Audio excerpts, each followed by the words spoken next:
বিসমিল্লাহির রহমানির রহিম। আসসালামু আলাইকুম।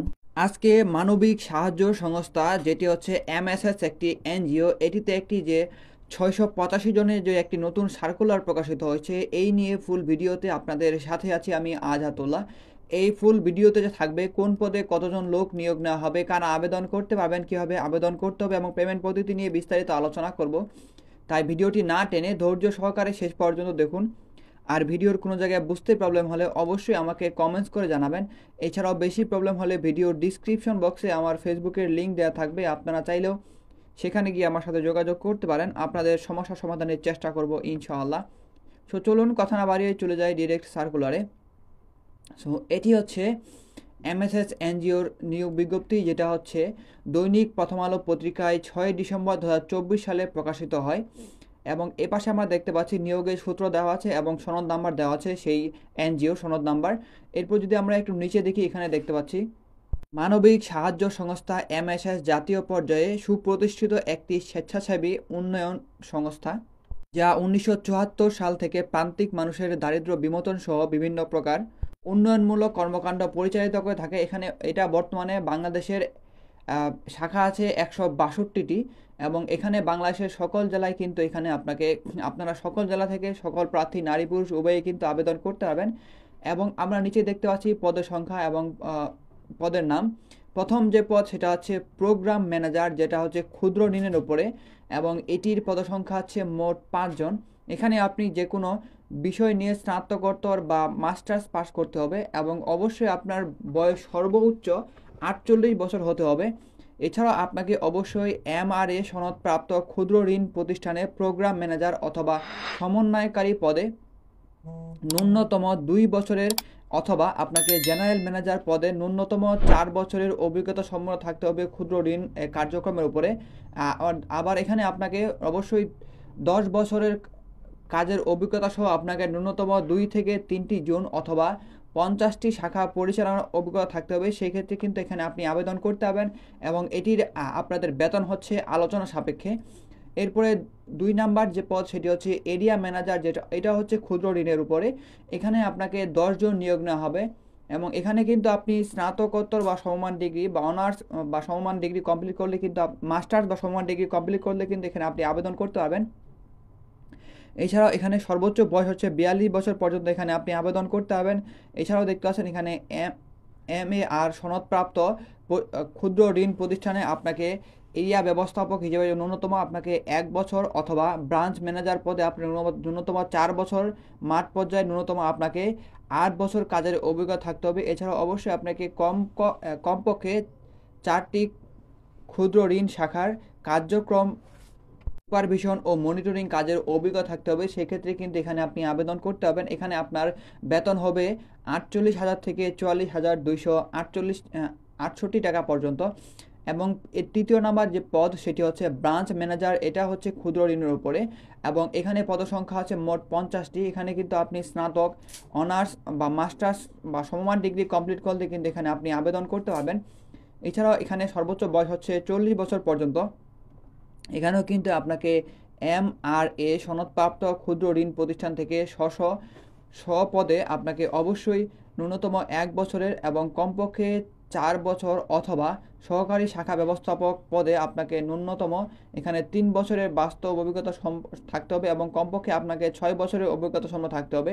সেক্ষেত্রে কিন্তু এখানে আপনি আবেদন করতে পারবেন এবং এখানে অবশ্যই আপনাকে মাসিক আপনার যে বেতন সেটা হচ্ছে 31,000 থেকে 36,574 টাকা পর্যন্ত।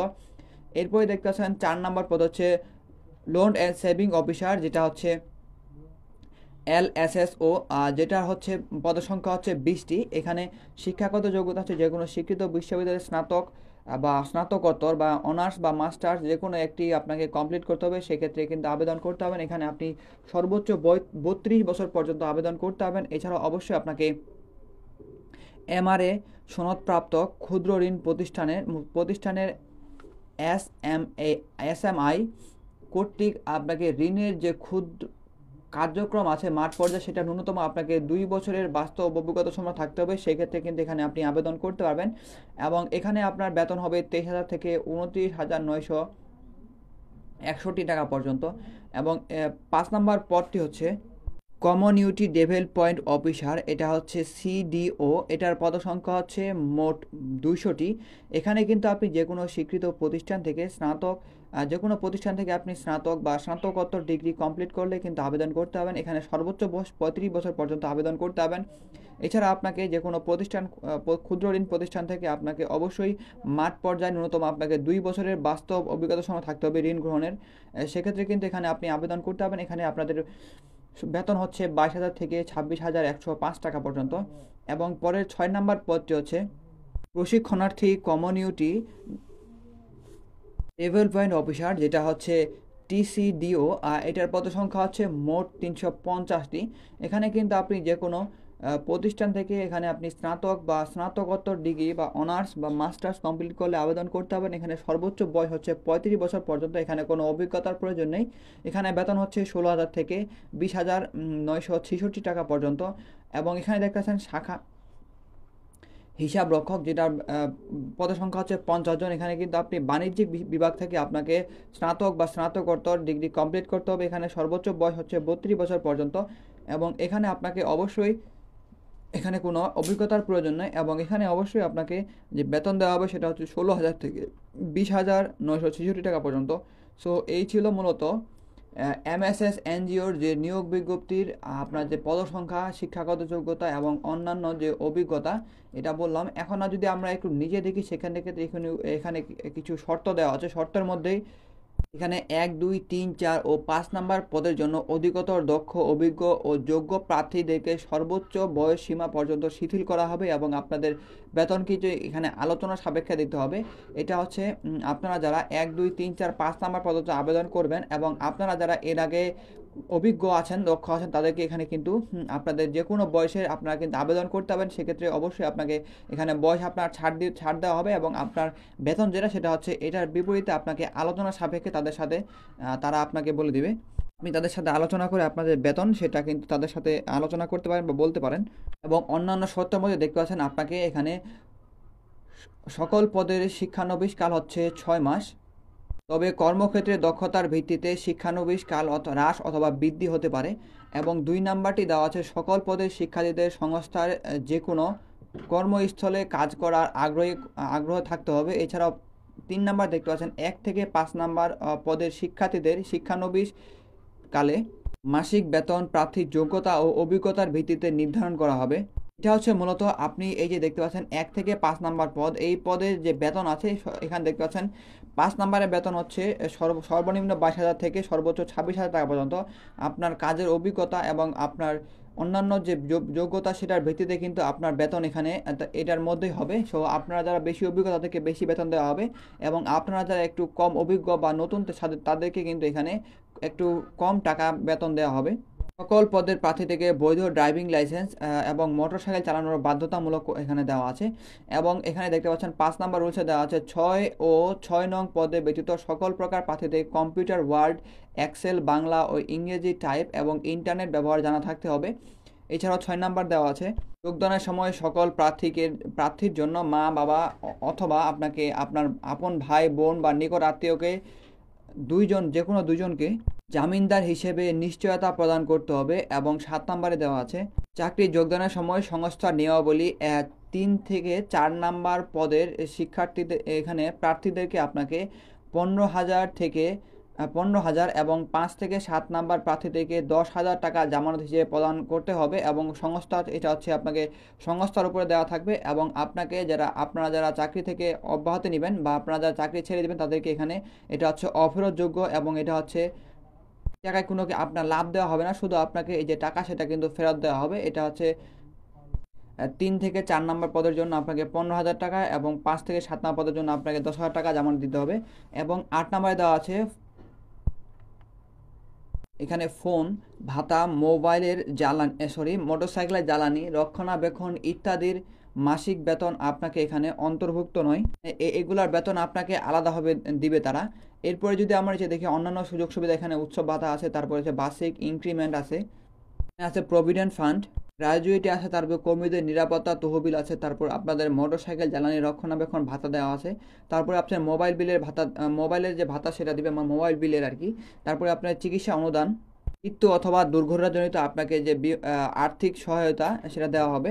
এছাড়া আপনার যে আপনার সন্তানের শিক্ষাবৃত্তি আছে, তারপর হচ্ছে বাইসাইকেল মোটরসাইকেল ক্রয় বাবদ আপনাকে সুদবিহীন আপনাকে যে ঋণ তারা দেবে।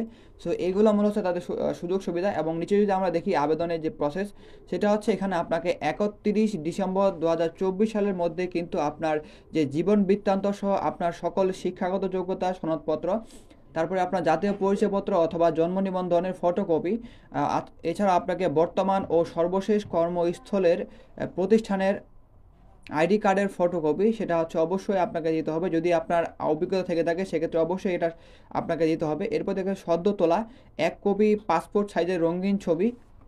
এখানে চাইলে আপনি সরাসরি অথবা ডাকযোগের মাধ্যমে এই সকল কাগজপত্র সাথে আপনি কিন্তু সরাসরি অথবা ডাকযোগের জন্য আপনাকে এই ঠিকানায় মূলত পাঠাতে হবে। দেখতে পাচ্ছেন নির্বাহী পরিচালক মানবিক সাহায্য সংস্থা, যেটা হচ্ছে শর্ট ফর্ম হচ্ছে MSS সেল সেন্টার, 4th তলা 29 পশ্চিম প্রান্তপথ, ঢাকা 1205। এই ঠিকানায় কিন্তু আপনাকে এই যে আপনার যে জীবন বৃত্তান্ত বা আপনার CV, তারপরে হচ্ছে আপনার জাতীয় আপনার যে সকল শিক্ষাগত জন্য সনদপত্র, জাতীয় পরিচয়পত্র ছবি এবং আপনার যে আইডি, আপনার যে সর্বশেষ কর্মস্থলের অভিজ্ঞতা সেটা কিন্তু অবশ্যই আপনাকে দিতে হবে। এবং এই ঠিকানায় মূলত আপনাকে পাঠাতে হবে, সেটা হচ্ছে অবশ্যই 31 ডিসেম্বর 2024 সালের মধ্যে কিন্তু আপনাকে পাঠাতে হবে। সো আপনারা যারা চিঠি কীভাবে পাঠাবেন তার জন্য বিস্তারিত আমার ডিসক্রিপশন বক্সে একটি ভিডিওর লিঙ্ক দেওয়া আছে। আপনারা যদি সেই ভিডিও দেখেন তাহলে খুব সহজেই আপনি অফলাইনের মাধ্যমে কিভাবে আবেদন করবেন, কোথায় কি পাঠাতে হবে, চিঠির মাধ্যমে কোথায় কি লিখতে হবে না লিখতে হবে সেটার বিস্তারিত সেখানে দেওয়া আছে। আপনারা সেই ভিডিও দেখলে ইনশাআল্লাহ খুব সহজে বুঝে নিতে পারবেন। এরপর যদি আমরা একটু নিচে দেখি, এখানে দেখতে পাচ্ছেন এখানে কোনো আপনাকে পেমেন্ট করতে হবে না। এখানে দেখতে পাচ্ছেন এখানে আপনি তাদের সাথে কোনো প্রকার আর্থিক লেনদেন করতে পারবেন না। এছাড়াও দেখতে পাচ্ছেন আপনার কোনো যদি টাকা আপনি যদি কাউকে দিয়ে থাকেন সেক্ষেত্রে অবশ্যই আপনি প্রতারণা ফাঁদে হবেন। সো এই সকল বিষয় কিন্তু এখানে লেখা আছে। প্রথমে আপনাকে বাছাইকৃত পরীক্ষা, লিখিত পরীক্ষা এবং আপনাকে মৌখিক পরীক্ষায় জন্য ডাকা হবে। সেক্ষেত্রে আপনাকে স্থান তারিখের জন্য আপনাকে মোবাইলের মাধ্যমে তারা আপনার সাথে যোগাযোগ করবে বা SMS জানিয়ে দেওয়া হবে। এবং আপনার যারা পরীক্ষায় অংশগ্রহণ করবেন এবং মৌখিক পরীক্ষায় অংশগ্রহণ করবেন তাদের কোনো TDA বা বেতন ভাতা কিন্তু দেওয়া হবে না। সো এটা আপনারা যারা আবেদন করতে চান তারা অবশ্যই আপনাকে এই যে দেখতে পাচ্ছেন আবেদন নিয়মাবলী, এটা অবশ্যই আপনাকে ফলো করতে হবে। সেটার জন্য আপনাকে আপনার জীবন বৃত্তান্ত বা রিজিউমি, সেটা আপনাকে অবশ্যই একটি মানসম্মত রিজিউমিকে দিতে হবে বা CV আপনাকে দিতে হবে। তারপরে আপনার জাতীয় পরিচয়পত্র ফটোকপি, তারপরে আপনার সকল শিক্ষাগত যোগ্যতা সনদপত্র ফটোকপি, তারপরে আপনার বর্তমান বা সর্বশেষ যে কর্মস্থল আছে সেটা কিন্তু আইডি কার্ডের ফটোকপি তাদেরকে দিতে হবে। এবং এটার যারা বিস্তারিত কিভাবে পাঠাবেন তার জন্য অবশ্যই আমার ভিডিও ডিসক্রিপশন বক্সে থাকা সেই ভিডিওটি দেখবেন এবং সেই ভিডিও দেখলে আপনি খুব সহজেই আপনার যে চিঠি পাঠানোর যে সিস্টেম সেটা কিন্তু সেখান থেকে জানতে পারবেন। সো এই ছিল মূলত আজকে MSS যে নিয়োগ বিজ্ঞপ্তির। সো এটি হচ্ছে MSS যে NGOর নিয়োগ বিজ্ঞপ্তি। সো আপনারা যারা এইটার সার্কুলার বিস্তারিত পেতে চান তারা ভিডিওর ডিসক্রিপশন বক্সে এটার লিঙ্ক পেয়ে যাবেন। আমরা সেখানে গেলেও এটার বিস্তারিত যারা পড়তে চান তারা পড়ে নিতে পারবেন। সো এই ছিল মূলত আজকের এই ভিডিওটি শেষ পর্যন্ত দেখার জন্য সবাইকে অসংখ্য ধন্যবাদ। দেখা হবে অন্য কোনো এক ভিডিওতে। সেই পর্যন্ত সবাই ভালো থাকবেন, সুস্থ থাকবেন। আল্লাহ।